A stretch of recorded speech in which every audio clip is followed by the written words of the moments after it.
Use AI. AI is already using you. Will artificial intelligence take over our jobs? Claim that artificial intelligence would surpass human intelligence. So, the title of today's session is The Unavoidable Role of Artificial Intelligence in Higher Education. If you see the word unavoidable, aptly chosen by human intelligence, and that is the intelligence of Dr. Abel. This is just a beginning. Artificial intelligence is just a newborn baby, and you would see why don't we make a customized GPT? Currently, in that race, I think artificial intelligence is winning, and through our tools, we are not able to detect AI written content. Just simple question: can that student write such content? If the answer is no, Is artificial intelligence superseding human beings? it is swiftly replacing many jobs. And one of the my favorite part is that even if students do not know, still out of those four, they can click one, and that might be right. Also, some powers that are unique to us. For example, emotional intelligence, the way we can understand fellow human beings, artificial intelligence can't. This is just one example of how we can use prompts. That's what we don't want, especially in our theses and manuscripts. We want to maintain the human essence, the unique writing style of our own. Therefore, we also developed another customized ChatGPT for this specific task. In the academic sort of task, ChatGPT is matchless. We developed a Word file in which we fed all the characteristics of good MCQs. Now, artificial intelligence is developing so rapidly. We human beings also need to develop rapidly so we can catch up with artificial intelligence. I was also thinking from the ethical aspect of using AI in our education. So The kind of creativity and innovation that human beings have, artificial intelligence doesn't have, at least so far. And your students are also using artificial intelligence. Will artificial intelligence make us obsolete in future as human beings? However, I would say that human beings have also not used their potentials to its maximum. So my question is, as you went through your presentation,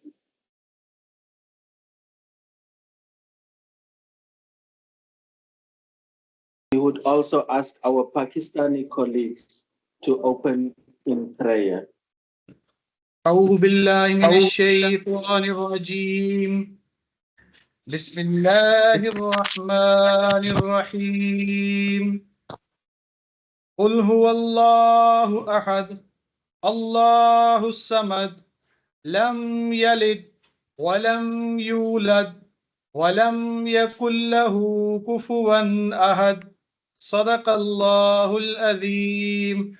Thank you so much, Ubaid Saab. Ubaid Saab is one of our faculty members at Alhamd College of Nursing and Health Sciences, Dhaka. Thank you, Dr. Khalil. I think the excitement in Botswana is running very high because this is a burning topic. This morning we are engaging and really most welcome to the colleagues from Pakistan and also those colleagues from South Africa, as well as the colleagues, Madam Shumaila, who is in Finland, but also originally from Pakistan. This is a well-attended capacity development, and this is a well-attended hybrid session. I would like to say to all participants, this is the peak of the iceberg, and it's only a small introduction of AI. And we really hope to this to be the first of many sessions.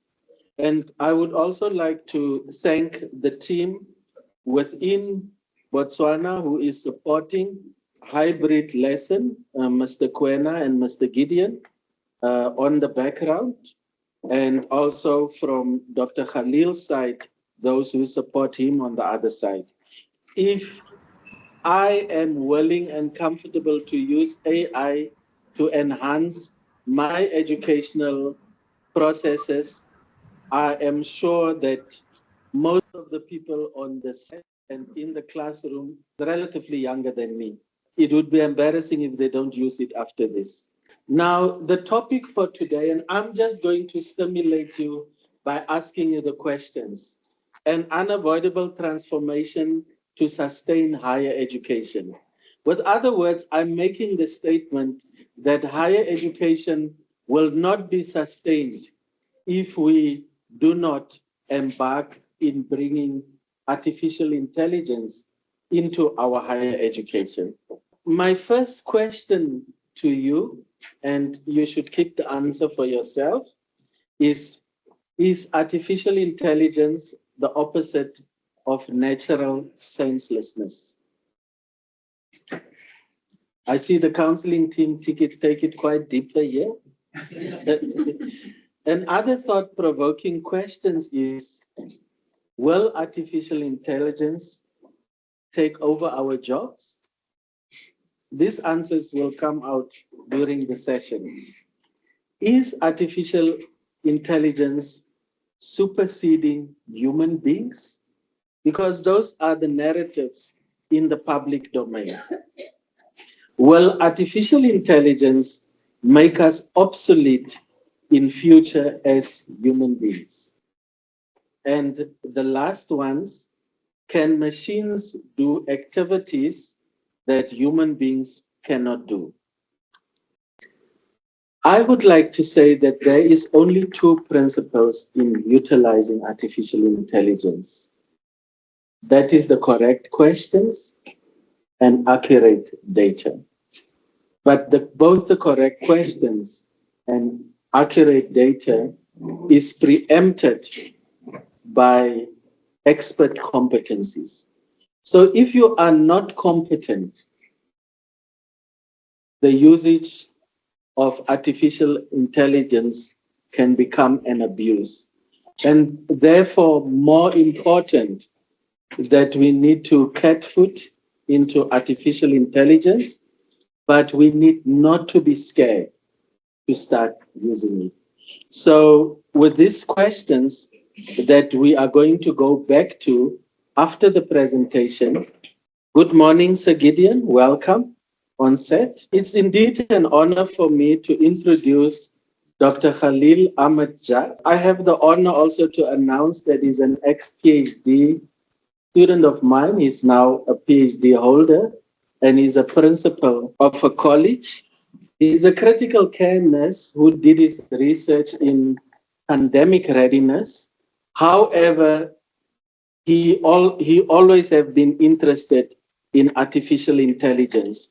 In his practice with artificial intelligence, and he is also the master that taught me artificial intelligence.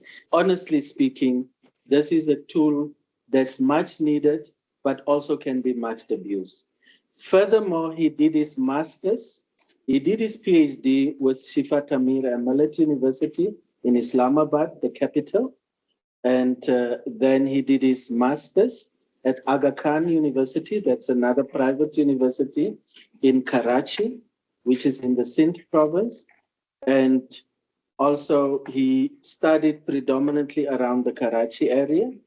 He has been in the practice for many years until he was the head nurse within the critical care unit.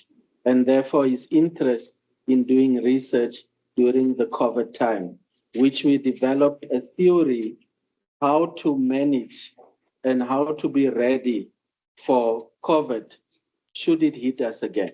So it's indeed an honor to introduce Dr. Khalil, who is currently even using a number of the artificial intelligence tools where he's a principal in his college. We are very excited, Khalil, and I really hope that this is the beginning of collaboration between us. In our nursing school, we'll definitely directly collaborate with you. We have almost close to 50 people physically in the audience. We have 31 online, so it's almost 80 something. Thank you, Dr. Khalil. We're looking forward. So thank you so much for such an elaborate introduction of mine. I am also thankful to the Boy Tecanello College who took this initiative, provided me an opportunity to talk about my favorite topic, that is artificial intelligence. So the title of today's session is The Unavoidable Role of Artificial Intelligence in Higher Education. If you see the word unavoidable, that word aptly chosen by human intelligence, and that is the intelligence of Dr. Abel, the word unavoidable. This word tells us that artificial intelligence is there. It's not only coming, but galloping towards our higher education institutions around the world. If the educators are not using artificial intelligence in education, students are anyhow using it and they are cheating us. We educators at higher education institutions must be aware of the basics of artificial intelligence and we should use artificial intelligence. Artificial intelligence developed by human beings is a system of thinking. It has the ability to develop itself. Some people also called it non-human intelligence, also called it alien intelligence, because it is a new form of intelligence that we are encountering in our world. Let's discuss some of the very basic concepts that are pertinent for educators. Number one, neural network. Many people think that artificial intelligence is a piece of codes or algorithms only, that if this response is there, somehow generate this response is there, generate this response. It doesn't work like this. It works exactly like human and animal or organic brain. In organic brains, we have neurons, but in artificial intelligence, we have neural networks. That is a complex set of some knobs or buttons, you can say.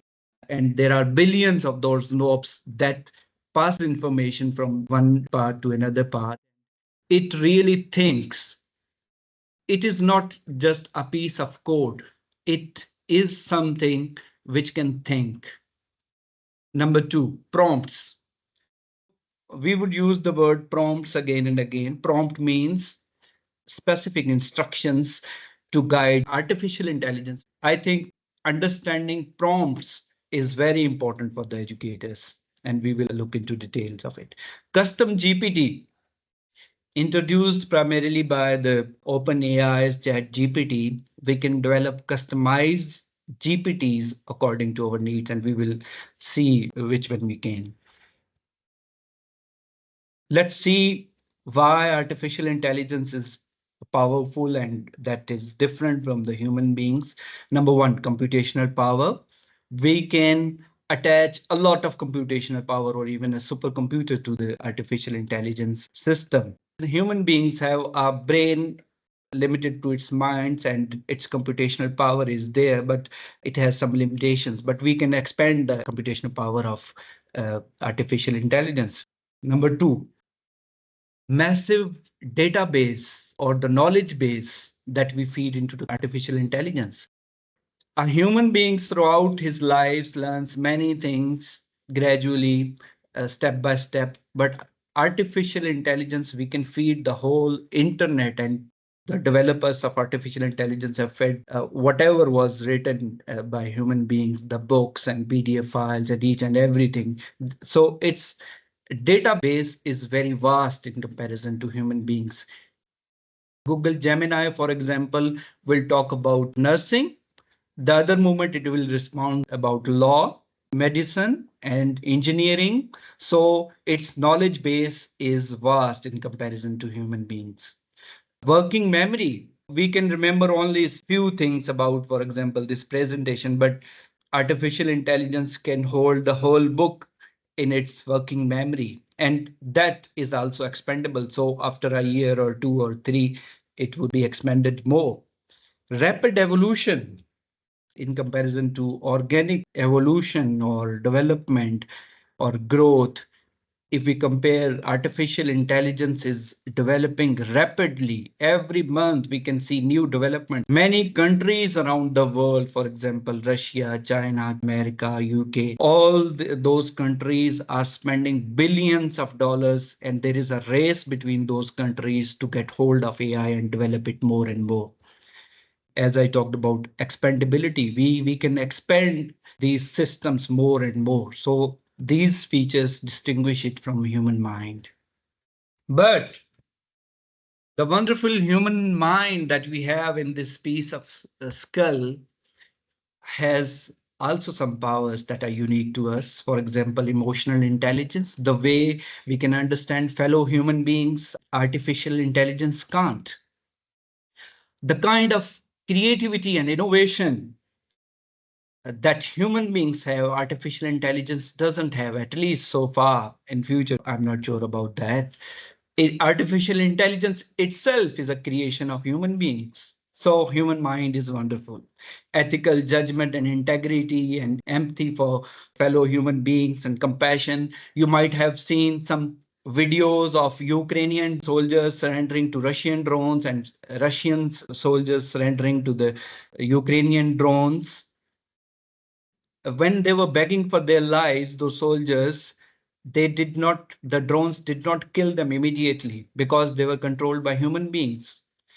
What if a drone is controlled by artificial intelligence? I don't think it would have empathy or compassion that human mind has. Human mind is culturally sensitive and aware about the cultural things. And spirituality, probably we can define what spiritual feeling exactly are. Artificial intelligence is far behind in spirituality. Artificial intelligence in education. Number one, individualized learning. If a student is weak in something and some of the concepts require some focus, artificial intelligence can help that and can provide individualized and contextual form of teaching to that particular students. And we can also feed previous records of those students, and it can analyze what are the deficiencies and what basic concepts are required to be focused. Language capabilities of artificial intelligence are amazing. So we can use all those language capabilities of artificial intelligence in education as well. Data analysis is coming rapidly. It is getting embedded, even statistical analysis, though the SPSS kind of power is not there. And in the presence of Dr. Abel, we also did some experimentation on qualitative coding of the data. The same data was coded by some of the human beings, some of the students of masters and PhD. At the same time, we provided the same data to ChatGPT. It coded excellently, though it makes some mistakes. It provides very different perspective, but it is very helpful, and in future it would be more helpful. Students assessment, we can generate MCQs, subjective type questions, and we can have AI simulations. But there are challenges too. Number one challenge is reliability. It makes a lot of mistakes. We cannot just blindly depend upon it, that just make this piece of work and we can just copy and paste. That's what is the limitation. As Dr. Abel has said that we should be competent in the task that we are getting done from the AI. Our competency still matters, and it matters a lot. We cannot just blindly rely on artificial intelligence. Students cheating. Students are writing their assignments and essays and all those things by ChatGPT and Google Gemini and Meta AI. There is a race, I should say, it's a cat and mouse going on between the AI developers and AI detection tools.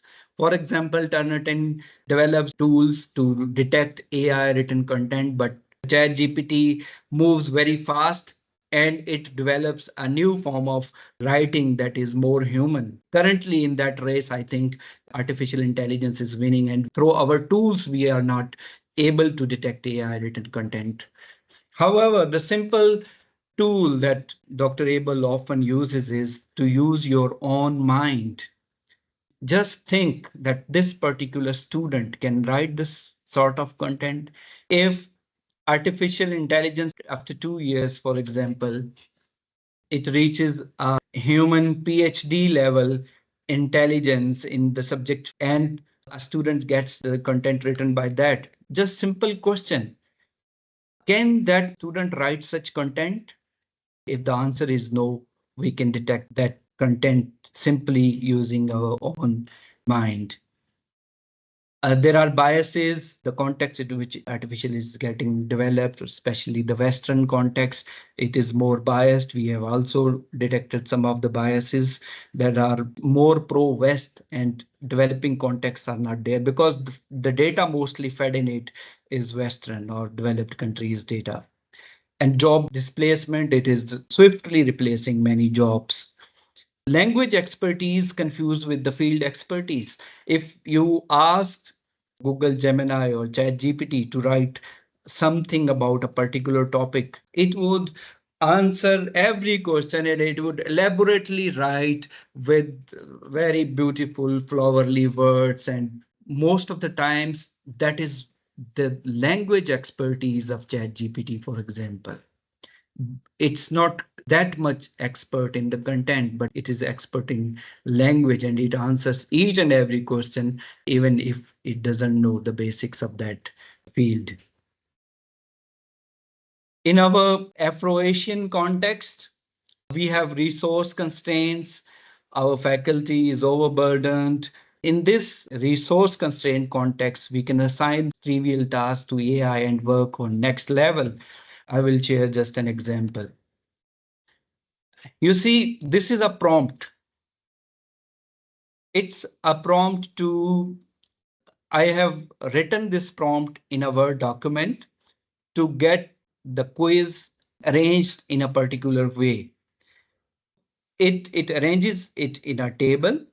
Example is also given. And at the end, after the last word, that is MCQs. And with some of the MCQs I have got from one book, some another book. So I have developed in my own way.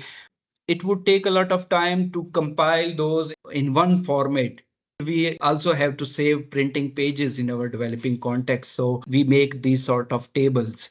We also want that students don't get confused and A and B and C, all those option letters are bold in it. I just paste that prompt in ChatGPT and also paste the MCQs. It excellently develops whole long table and I just copy and paste. This is just one example of how we can use prompts. We can save this prompt and whenever we need this sort of formatting, we can use this prompt to get the question paper in the right order. And if we are asking any other person, for example, we take help of a technical person. First, we will explain to them that we need this format, and then we will send to them, and then it will arrange that and also make some mistakes. We will guide them again. Or if we are doing on our own, it takes a lot of time. So this sort of trivial tasks that we do on routine basis in our education systems, we can assign these sort of tasks to AI and we can focus on other areas that really need our expertise. Making MCQs using AI. I have learned that few days back you had a faculty members in Boytekanelo College, Botswana had a workshop on MCQs development. Can you share, you are using artificial intelligence in making MCQs? Can anyone share their experiences? Dr. Morani say yes. Could you share your experience? Well, I've used, do you mean the how or the what? Your full experience, not the how and the what. I use it in different ways. It's quite a detailed question to ask early in the morning. I've used ChatGPT, I've used Copilot, I've used Microsoft, I've used there's other two that I can remember. But the how you prompted and ask it is now, I suppose what I'm saying that I can go. But you You have your theme or your area, how you prompt it, and what type of questions. And afterwards, you can edit them to ensure correctness and, of course, relevance. Yeah. Yeah. Did you hear that, Khalid? Yes, I heard that the faculty member who responded, she says that she's using sometimes Copilot and ChatGPT and other platforms to make MCQs. Thank you so much for your response. Predominantly, we And did not use it. okay. I know, Yeah. and we use it very well. Yeah. No, no. So, Actually, more use it than not use it. I was wrong, according to Dr. Mara.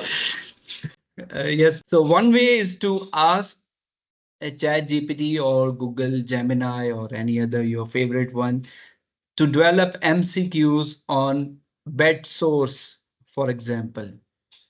This is one way to do. The next way that is a level above can be to provide a prompt explaining what are the characteristics of good MCQs that you have studied. Can anybody share what are the characteristics of good MCQs? There are hands in the audience, the online audience. I saw Dr. Nusrat. Let's start with Gideon. Gideon. Yes, Prof. I think the characteristics of good MCQs that it have a situation where the students would like to make a decision. It have a lead in, and then it have a option. And one of my favorite part is that even if student do not know, still out of those four they can click one, and that might be right. Thank you, sir, for your response. So there are many characteristics of good MCQs that we study in higher education and that we should take care of. For example, an MCQ should not be guess based on just guess that looking at that MCQ, the structure of that MCQ. For example, all of above option is often true. So that MCQ is not testing the student's knowledge. It's just testing the student's power of guessing that MCQ or being present at that moment. Other characteristic maybe there should be a mixed level of difficulty. There's all of the MCQs should not be very easy because doing so we are not testing the advanced knowledge of the student, we are just testing the basics. And if we make all of the MCQs very difficult ones, that means students is not able to attempt those questions. That means we are not testing its baseline knowledge. We are not scoring it in a hierarchical way. There are many other characteristics of good MCQs that experts say that we should take care of. There are Bloom's taxonomy levels and many other things that we should, and even the time it should take to solve one MCQ that also should be taken care of. And the unnecessarily difficult language or jargons used in that has nothing to do with the students, whatever we want to assess. Doing so, we can might be assessing their English or language expertise, but not the content that we want to test. So another level is to generate a detailed prompt in which and we also conduct a mini literature review on the characteristics of good MCQs, write down all those characteristics, and we also provide, so we can ask ChatGPT to take care of all these characteristics of good MCQs and generate MCQs on bed source. That's better than the previous one, just asking generate MCQs on the bed source. The third thing that I have added is providing whole course grid to the ChatGPT of fundamentals of nursing. Now, ChatGPT knows that this is the fundamentals of nursing course. This is the BSN program, and these are the objectives of these course, and these are the objectives of that particular unit in which bedsore is the topic. So it would generate better MCQs in comparison to just say generate MCQs on bed source. So the more context we would provide to artificial intelligence, the better the response would be. As Dr. Abel said, we should be competent in whatever we are teaching, and we should also be competent in prompt engineering. We should know how to use artificial intelligence in better way. One thing that should be noted is still artificial intelligence in its current form, it will still make mistakes. Even then, providing such a comprehensive context, we need to check all these MCQs that are generated by the artificial intelligence, because there may be mistakes, and that MCQs may not be aligned with what we want to assess in the students. And let's discuss the fourth level. That's another level. That is, we are generating MCQs on daily basis, time to time. Why don't we make a customized GPT in which we feed all the instructions on the good MCQs practices, and we create a GPT that is tasked specifically to generate good MCQs. Has anybody done this sort of practice? Can anybody share their experience? Among the online participants, there are hands raised. Okay. Can you please Dr. share? Nusrat? Yes, thank you very much, Professor Abel and Khalil. I have not developed MCQs with ChatGPT, but I have used ChatGPT. I use very often. In fact, I ask the ChatGPT to analyze qualitative data, and this qualitative data was analyzed manually. And when it was analyzed through ChatGPT, there was very less difference. But I have not used for this one um, uh, for MCQs. I wonder if ChatGPT would create good distractors, because distractors are useful. They are very useful in the quality of MCQs depends on what type of distractors are there. So I would like to know what type of distractors it creates.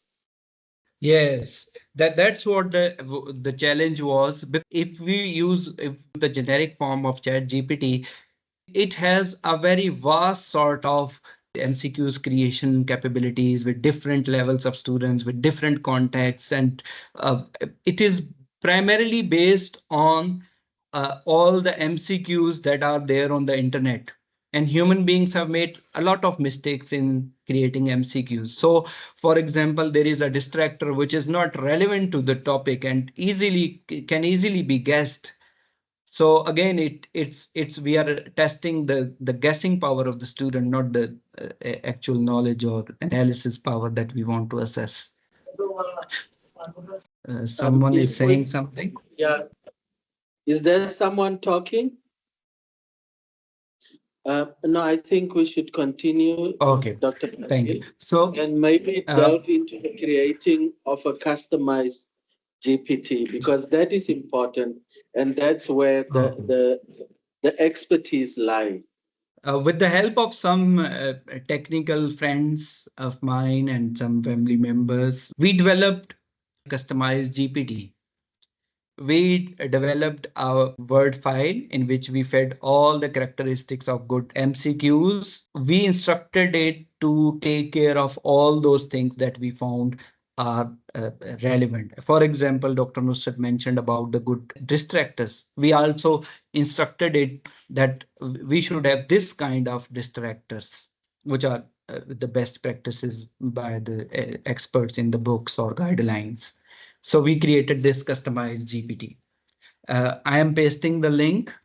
You can save this link, and you can assess this customized GPT, and you can judge whether it is generating better MCQs than the generic one or not. But we have assessed that it is far better than the generic form of ChatGPT. So we can develop more customized GPTs for the specific task in higher education. This is the reminder for you. It is written, ChatGPT can make mistakes and check important information. This line is written in very small font, but we should take care of this line. Even if we make the customized GPT for the specific task, our own mind should be used every time. You can see we said that improve this paragraph. The response by ChatGPT was there. You can see that we cannot easily identify what is changed. And the other problem is the first sentence starts with the nurse was checking the patient's vitals, but ChatGPT's response is while checking the patient's vitals. So it changed it a lot. That's what we don't want, especially in our theses and manuscripts. We want to maintain the human essence, the unique writing style of our own. Therefore, we also developed another customized ChatGPT for this specific task. In the description, we have mentioned that world's most powerful proofreading and grammar tool. And as per our experience, it is because in comparison to other Meta AI and Google Gemini and Claude, I think in the academic sort of task, ChatGPT is matchless. Though there are many advertisements of Google Gemini and many other tools that this is better than all. As per our experience, I think ChatGPT's expertise are matchless. Therefore, we have called it that is the most powerful proofreading tool. And especially in terms of language, it is very advanced in terms of language and proofreading. What is different in this customized GPT is it did not change the original sentence much. It maintained the human essence because it is instructed to maintain the human essence and the unique writing style of that person who is giving you the text. And we don't need any prompt to improve this or do this. We just pasted it and its response is there. And you can see the words which are deleted, the word today is deleted. That is, you can see that it is cut there. I don't know what is it called. And those words which are added are in bold. And in the parentheses, it also explains what has been changed in that about that particular word. For example, in the last line, you can see add comma. So it's just like a human editor. It not only proofreads it, but also guides, maintains the human essence, the unique writing style, and all those things, and it doesn't change it much. In this way, we have solved the generic problem of Chat GPT by making a customized GPT. This is another, that is article summarizer. We just upload an article, or even it summarizes the books as well. But with the books, the context gets longer and the results are not so accurate. But we have generated porous matrix is another GPT that we have developed. It is just for compare and contrast. Generic GPTs, it was not giving responses according to our expectations. So we trained it, we fed all those instructions, and we did not want any extra introduction and conclusion and many other sort of things. Just to the point, we just want to compare, for example, Apple phone or Android, for example, or any other thing in our education setting. It would just create a table in which it would excellently compare and contrast all that important aspects. And it has other features too. This is Pingala Notes, another GPT that is for exam notes preparation for the students. This is an example of how we can simulate some of the things. For example, we can call Florence Nightingale, the digital Florence Nightingale, as our guest speaker. The conclusion of this slide is, for example, if there is a book by Martha Rogers, who is a nursing theorist, in which Martha Rogers explained how she developed her famous theory of unitary human beings. We just upload that book to the chat GPT and ask ChatGPT to, based on the information contained in this book only, explain what Martha Rogers' theory of unitary human being is all about, and be Martha Rogers as a guest speaker, and also answer the questions that the students would ask. So we can use simulation sort of things in our classrooms, and we can do a lot of more things as well. Yesterday, for the sake of preparing this presentation, I was thinking, and we created this virtual patient pro, and we instructed it that whenever somebody presses the conversation, there is a conversation mode when you open the chat GPT app on your cell phone. Whenever a student presses that button and says hello, the chat GPT immediately says that I have chest pain. Can you help me? So it will randomly become a patient with common medical conditions. It would ask the students to help me. So this can help practice for the Viva or to sharpen their skills of history taking and health assessment. Conclusion: use AI. AI is already using you, because all the data that we shared on Facebook, Twitter, Instagram, other platforms, artificial intelligence is fed with all of that data. And artificial intelligence is already using you. And your students are also using artificial intelligence.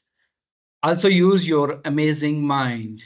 Remember, your mind, your brain has, so far, it has matchless, amazing capabilities. The kind of things your mind can do, people argue that artificial intelligence can never do. Still, it is a debatable question. The artificial intelligence people claim that artificial intelligence would surpass human intelligence, but it is a debatable topic. So far, your mind is the most sophisticated machinery of the universe. Use your mind all the time, even if you are using ChatGPT or any form of artificial intelligence. Artificial intelligence have many more capabilities that are yet to come. This is just a beginning. Artificial intelligence is just a newborn baby, and you would see how it would surpass every aspect of human beings. However, I would say that human beings have also not used their potentials to its maximum. Thank you so much. Really, thank you, Khalil, for this eloquent rendition of yourself, and working the 4 years in the PhD program with you has really made me to gain more and more respect. And thank you for me to detect the growth. When you become better than your mentor, then you are good. You are good, Khalil. Um, Also, I had the experience to visit Khalil's college, and is walking into a technology hub in the rural area. It's situated in a rural village, but you enter with QR codes, even the labs. Khalil teaches microbiology in the lab. They enter with QR codes, and, and they have the MCQ test to teach pre-knowledge for preparation, and then they engage. So it's really an exciting moment to enter the college which is heading. Another very wonderful speciality of Khalil is also leadership and management. Um, we in nursing derailed him a bit from his real research because we wanted him as a critical care nurse to do a critical care topic. You know how we are. But he's not sorry. And today, looking at the different algorithms you have developed, Khalil, you could have your second PhD in artificial intelligence in health professional education. And I'm really very proud of you. Congratulations. Mashallah. Thank you so much, sir. You mentioned about our college, that is Alhamd College of Nursing and Health Sciences. We are using many of the technical things. For example, our online anonymous feedback system. In every classroom, we have a QR code, and any student, without mentioning their name or showing any details, anonymously can share any feedback about teaching and learning or any management aspect. Thank you, sir. No, thanks, Khalil. I think the floor is open for questions. I see a number of hands on the online colleagues. So one question from Dr. Nusrat is it free? Earlier it was not free, but now I have seen that it is free, but it has some limitations. I think there is number of prompts that you can use in 2 hours or 3 hours. But with the $20 per month, which is very expensive for countries like Pakistan, in which the dollars cost in comparison to Pakistani rupee is very high. All the apps which you use, they are all are free, or some of them are free. Developing those apps or customized GPT is not free. You need a subscription, paid subscription to develop these customized GPTs. But a limited use of these is free. Okay. Okay, thank you. That was an online question. Any question from Mr. Nyarongo? Okay. Khalil, the question is to customize in any field. Do I need expert knowledge or can I just feed in information? I thought that question was answered during the presentation, but I would like Khalil to repeat it again. I think it was a narrative that ran through the presentation because when he came at number 4, the customized GPT, he disclosed the answer. But I would like you to repeat again, Khalil, just for us to have surety, because I might make assumptions. No, I think you have answered it. Clearly, I think field expertise are required because uh, people also manipulate those artificial intelligence things in their own way. Many people sit at a place and they provide specific instructions to Google Gemini or ChatGPT to, and they manipulate ChatGPT to behave in a certain way. So if we are totally dependent on ChatGPT or Google Gemini, and we are not using our own mind, and it makes mistakes, so it would be a blunder. So I think field knowledge is very important, your own competencies. We have not reached to that level that we don't need any competency and chat GPTs, or we have not reached to that level so far at least. Thank you, sir. And once again, thank you very much. So my question is, as you went through your presentation, you talk about what you have developed for MCQ. Then you go to another field, you say what you have developed for this particular area. You customize the AI to be able to give you the answers that you're looking for. So my question, for instance, I'm in financial accounting. I want to customize it so that I produce the kind of MCQs that are tailored to what I'm looking for. So how do I go about that? So that I can have my customized GPT. Every time I want to do it, I go to my customized one instead of using the generic one. The question is, yeah.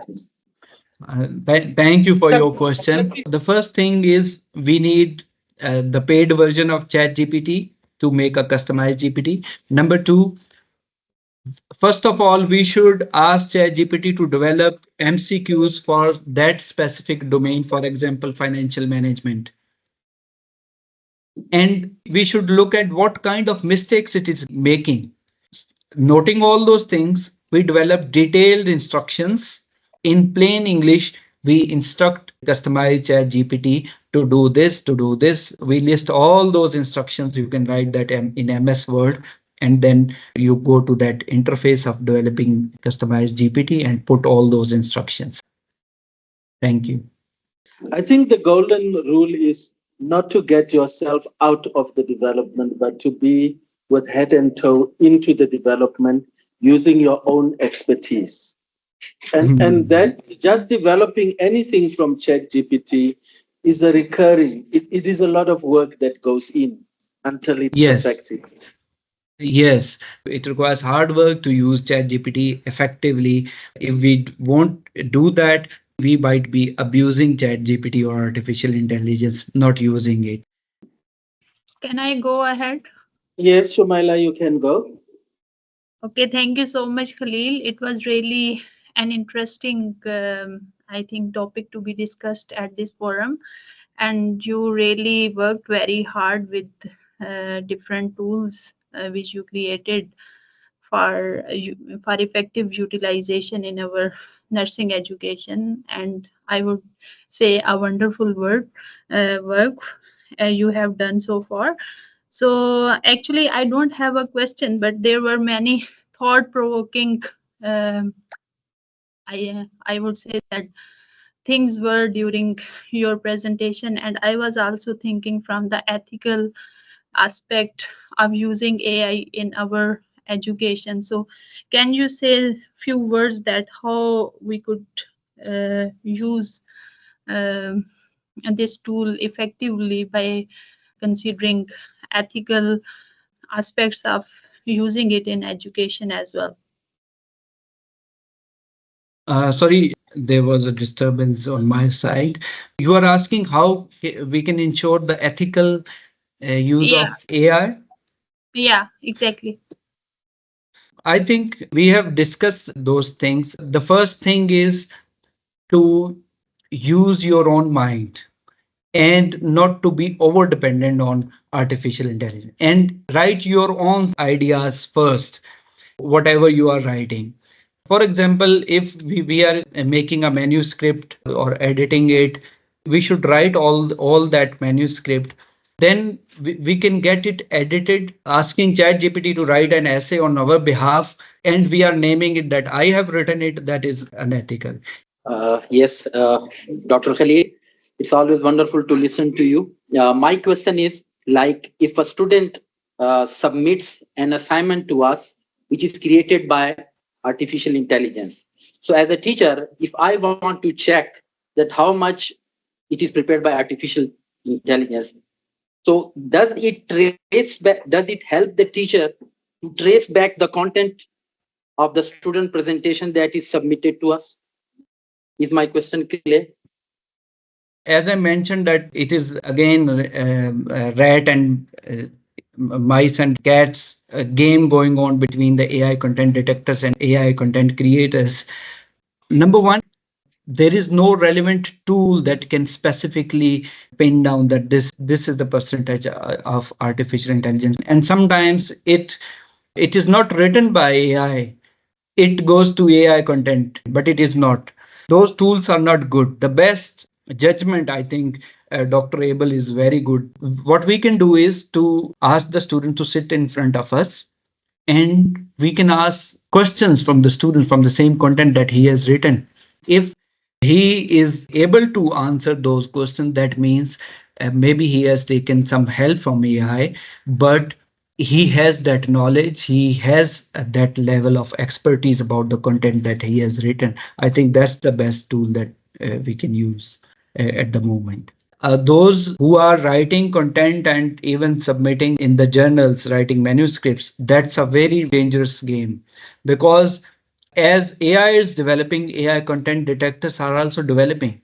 Now it may not be get detected by the journal's AI detection system, but after a year or two, it would be. Thank you. I actually wanted to say you presented that, but I'm glad I allowed Brother Sim to ask that question because it's an important thing. Even Turnitin, colleagues, does not measure plagiarism.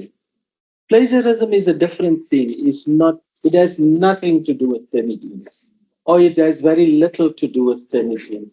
There's a student of Pretoria University that have done a research on Turnitin. I think is an education student that have done to use turn it in facilitative rather than defacilitative. So even if I have a similarity index of 80%, I might not have plagiarized. So there's an interpretation process of a Turnitin report. Turnitin is not equal to plagiarism. So we need to be careful, and there's nothing that can really, at this moment, detect AI or non-AI. It's in development. But as Khalil explained, is that it's actually you should know your students. A good teacher knows their students. And secondly, a good teacher can detect when you read work because AI has a certain manner of writing and you cannot miss it.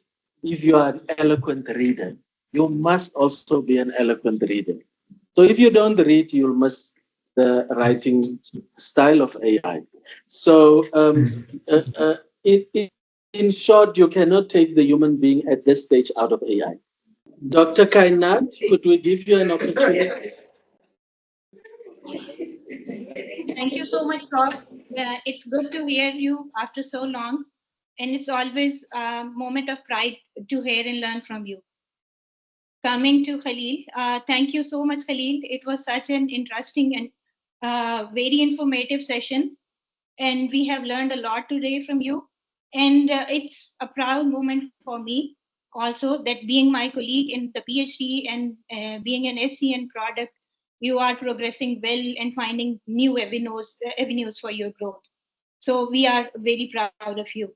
Thank you so much. And uh, referring to my previous talk on with you on phone, I would be requesting another opportunity to interact further with the faculty here at Shifa College of Nursing in one of the faculty development sessions, where we can collaboratively learn the ethical and responsible use of AI in terms of nursing education. Thank you so much. Thank you so much, Dr. Kainat, for your comments. And I think now artificial intelligence is developing so rapidly. We human beings also need to develop so rapidly so we can catch up with artificial intelligence. So such cooperation and collaboration that we are doing with Boy College and Shifa College of Nursing and many other colleagues, that's very essential in order to survive in this era of AI. Thank you. Thank you, Dr. Kainat. The last response or question from inside.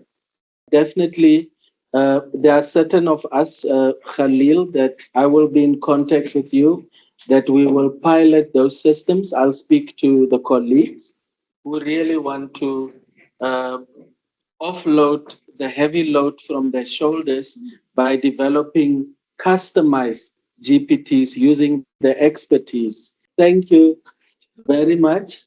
Thank you so much, sir. And Khalil, shukriya to you. And really, it was an honor to hear you eloquently